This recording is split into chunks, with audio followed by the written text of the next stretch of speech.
the world's best sourdough bread. The sun is out. The sun is out. As a young girl, the fields were mine. We played hide and seek for hours, raised our shadows among the pines. So offshore, playful and free, without a care in the world. I was one rich little girl. Hi friends, welcome back to the homestead. The sun is out. The sun is out and it is warm today. Hi friends, if you're new here, my name is Lynn. Welcome. If you've been here before, welcome back. And I'm just so excited the sun is out. Once I share the world's best sourdough bread with you today, I am heading out to the garden. That is where I'm going to be. We are also getting a new water softener today. Thank goodness. It's been needing replacing. They've tried fixing it for almost 2 years, and finally we had someone here over a week ago who said this needs to be replaced. It's gone. So they are coming today, so I kind of have to juggle that in between my gardening today, but I do plan on getting in some gardening time. We have seen the rain for, I think, 4 or 5 days in a row, maybe longer, and and at times it rained so hard, it poured. A lot of flooding in our area. Our sump pump's been going nonstop. Our chicken coop looks like a mud pit, but it's out today, so we are happy. And I am really excited to share this recipe with you because it truly is the world's best sourdough bread, bar none. I have tried a lot of recipes over the last 5 years that I have been trying sourdough and just was ready to give up. And then my friend Holly had some at one of our women in homesteading meetings a few months ago, and it was the best tasting bread I ever had. I said, I can't believe this is sourdough. She goes, yeah. So she shared it with me. I've made it several times. I usually make it once a week. We eat one. I freeze the other because it does make two. It is baked in a Dutch oven, so a Dutch oven or something similar you will be needing. And I'm also going to be using freshly ground wheat berries in some of the recipe. Not all of it, but some. It's been a little tricky, I will admit, trying to figure out the freshly milled recipes. But this one uses some already, all-purpose flour and some freshly milled, and it's delicious. First, I need to grind some of the wheat. So this is my wheat grinder. And I can also do oats, I believe, too, which I haven't tried yet. David got me this for Christmas. I will link it down below. It is on Amazon. It's worked wonderful. I love it. The only thing is that your KitchenAid does tend to get quite warm after a while, so it's not like you can use your KitchenAid right away, but luckily this recipe doesn't even require a mixer, so this is perfect. I do have a scale because this recipe is in weight, not cups or tablespoons measurement. So we need to get this over to grams. And I'm going to tar it. And we need 200 grams of freshly milled wheat berries. And these are organic, hard wheat berries, hard white wheat berries. I get them from the company 1847. I will link it down below if anyone's interested. It is a company here in Ontario. Shipping was very fast. I got it very quick. Not an affiliate link, just if anyone's interested, I highly recommend them. I really like them. I have mine set to the extra fine grind. It takes care of everything. There's no husk afterwards, nothing. It's all ground into one. So that's the one I have pretty much used. I tried a couple of the others, but they just leave it too big and then I have to do a lot of sifting, so this saves me a step. Okay, we're gonna grind some wheat. Okay, we are at 200 grams of freshly milled wheat. This is going to be a 2-day video because the dough is mixed in 1 day. It's allowed to ferment for 12 hours or more and then baked the following day. It'll all be in one video, but in real time, it's 2 days. So what you need for this recipe is 500 grams of unbleached all-purpose flour. I am using organic all-purpose.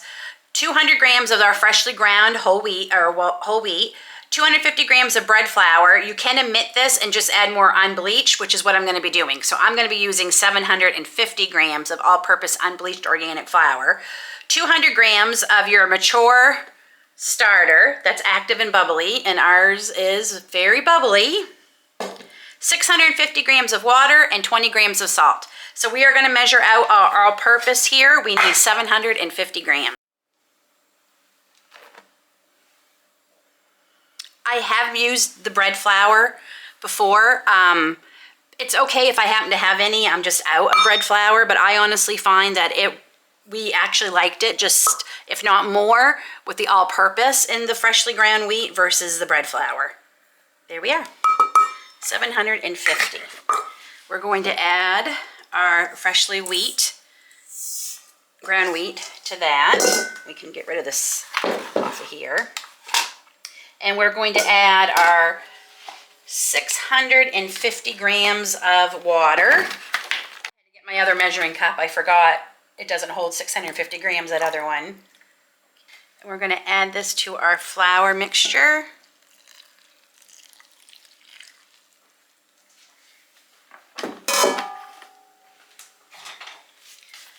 Give it a stir.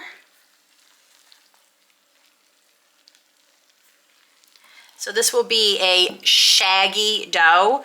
So once we get the water and the two flours all combined, we're going to let this rest for 30 minutes so the flour rather, can absorb as much of the water as we can. See, it's very shaggy. Don't worry, it's supposed to look like this. Okay, and we're going to let this rest for 30 minutes. Okay, so it's been 30 minutes, so I'm just going to create some dimples, and I've wet my hand because this will be very sticky. Not as sticky as it's going to get, but I'm just going to make some indentations, and then we're going to measure out. We need 200 grams of mature starter, and we will use this.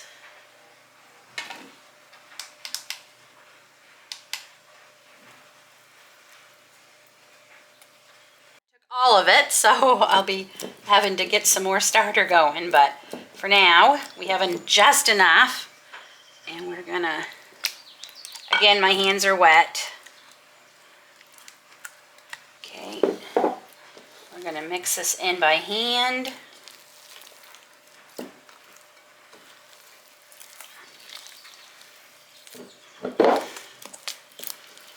Guess I should have mentioned this gets very messy.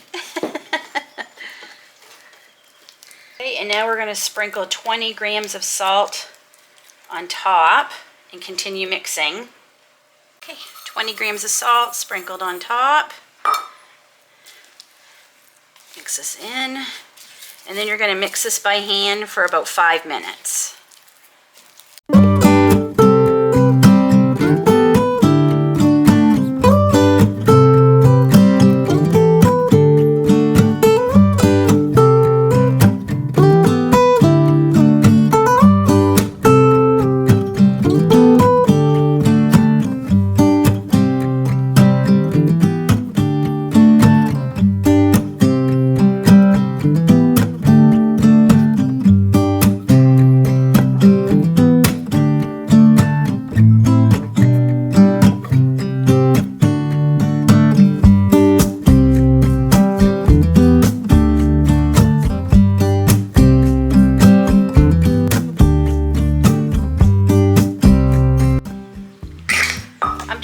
About a tablespoon of all-purpose flour. It is way too wet. There, that's better. It's gonna be sticky, but that was almost slimy, sticky. This is better. Okay, so we're gonna cover this with plastic wrap for 30 minutes, and then we're gonna come back and we're gonna start our stretch and folds. In case you're wondering why I used spring water, bottled water, because I mentioned our water softener is getting replaced today. It has a very high iron content in it right now, so that's why we're using spring water even for the chicks right now. Hopefully that will change after today. Better change after today. Okay, 30 minutes, and then we start the first of our 6 stretch and folds. It's the start of our stretch and folds. So the first 3 we do 15 minutes apart. So we're gonna pull this up as much as we can, fold it over, just like it sounds. Stretch it up, Fold over. And my hands are wet. I find putting oil on my hands, I don't know if it affects the starter or what, but it doesn't, I don't get the rise. Set a timer for 15 minutes.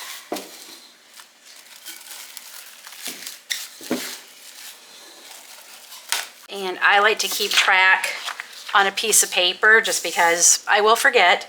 So I'm going to cross off that one.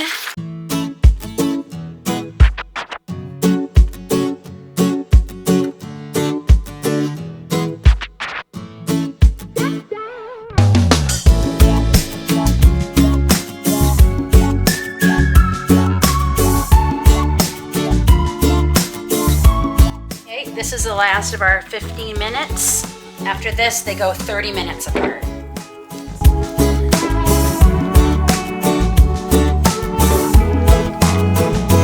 And I gave up on the plastic wrap and I just got out a clean towel. Okay, every 30 minutes now.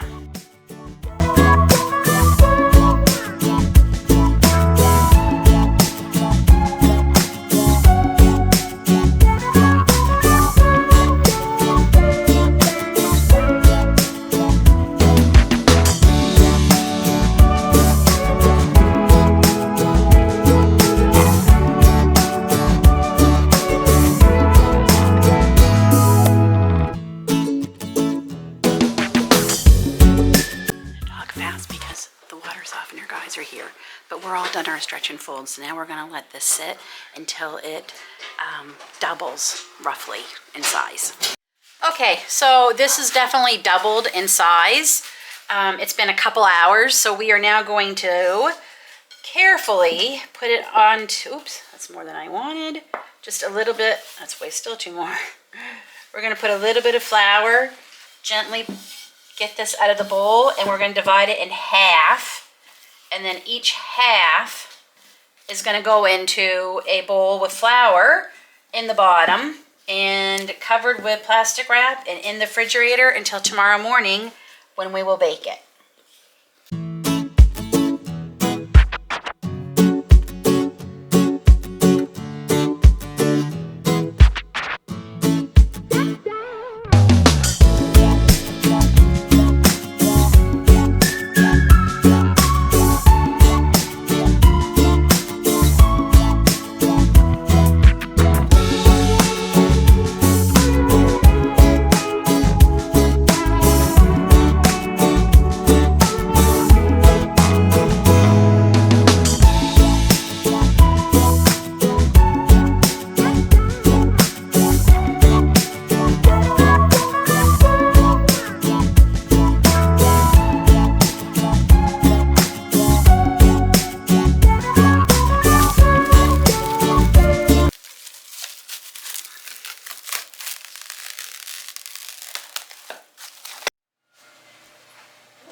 It's time to bake our bread. So we're going to get our Dutch oven into a 500-degree oven for an hour. And we're going to leave the bread dough, each one, in the refrigerator until just it's time to score it, put it in the Dutch oven, and bake it.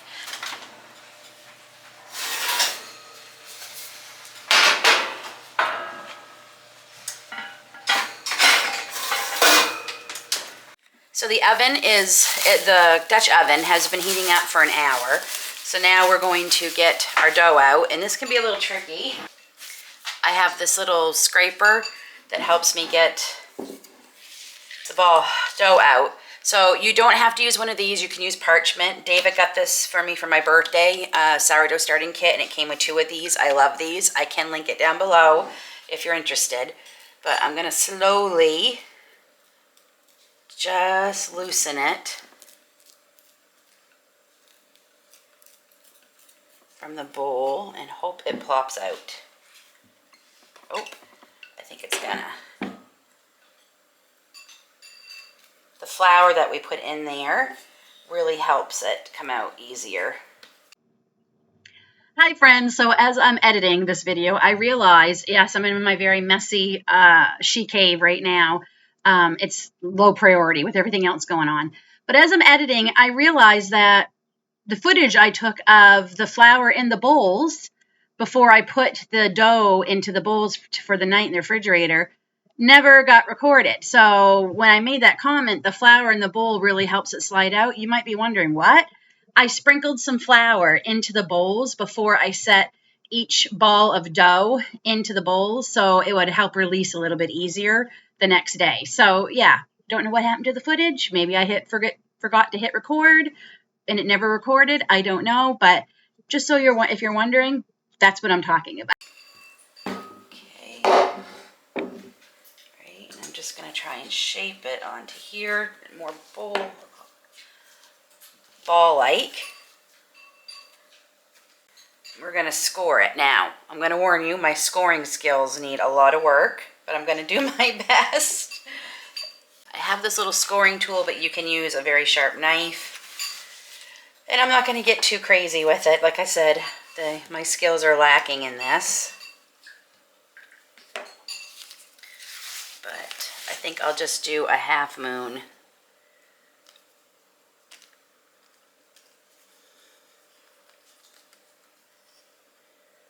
Okay. You want to go deep enough that the air can escape, but not so deep that you're going through to the other side. Okay, now we're going to get this right into that hot Dutch oven with the lid on. I'm going to lower my temperature to 475 just because my oven cooks so much hotter. But if you have a normal oven, you would leave it on the 500 for 20 minutes and the lid on for that 20 minutes. And then we take the lid off and I'll bake it for roughly another 15.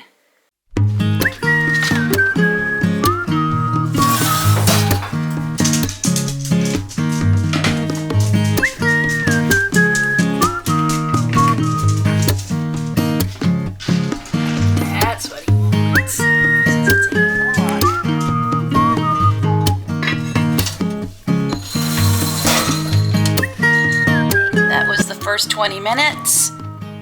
So we're going to take off our lid. Oh, it looks good. And I'm going to bake it for another 15 minutes.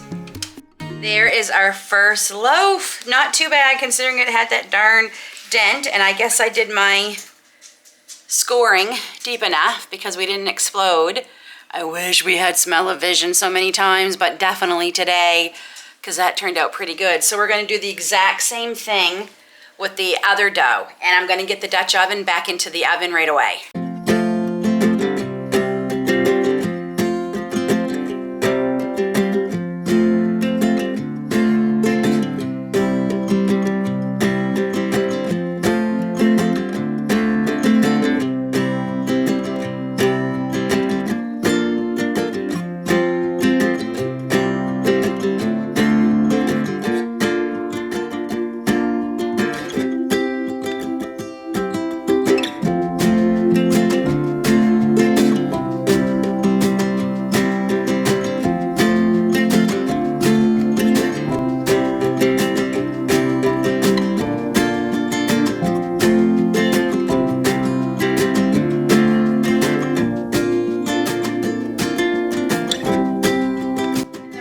Of first thing in the morning, I actually forgot to wrap this up. I wrap these up in a towel when they first come out.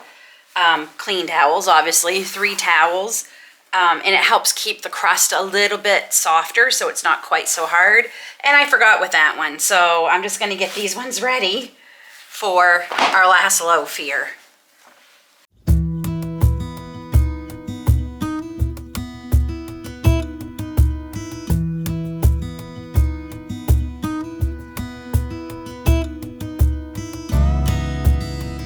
And I just leave them in these towels until they cool, pretty much. So